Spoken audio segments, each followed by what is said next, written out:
Do you struggle with severely damaged hair? Does your hair feel dry and brittle? Here are some tips that you can use to help your hair if it's been damaged, heat damaged, chemical damaged, if it's dehydrated. This is Dr. Dwella Moton, your healthy scalp specialist.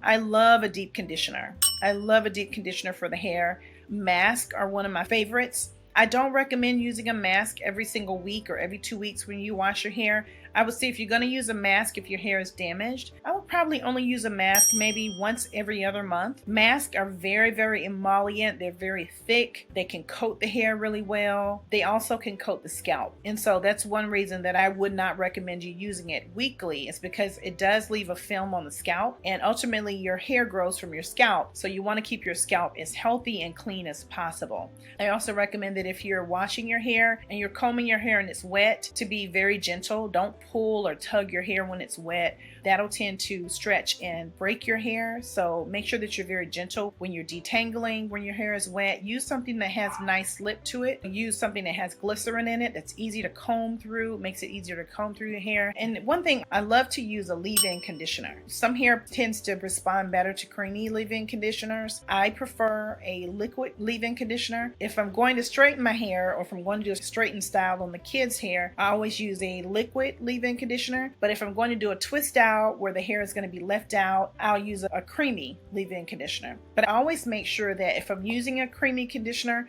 that I don't get it all over the scalp. I try to only condition the hair, and then after I condition the hair, I put a cap on and I let it stay on for 30 minutes to an hour. Then I rinse it out and I make sure that all of that conditioner is off of the scalp, because most creamy conditioners will leave a film on the scalp. With the leave-in, that one you would leave on the hair, but you also want to make sure that you're not leaving it on the scalp. So you might use like a quarter size amount of that leave-in conditioner and work it through the hair, but make sure that you're not rubbing it down into the scalp, because that leave-in conditioner is going to stay on the hair, and when you do your styling, that's going to stay on your hair as well.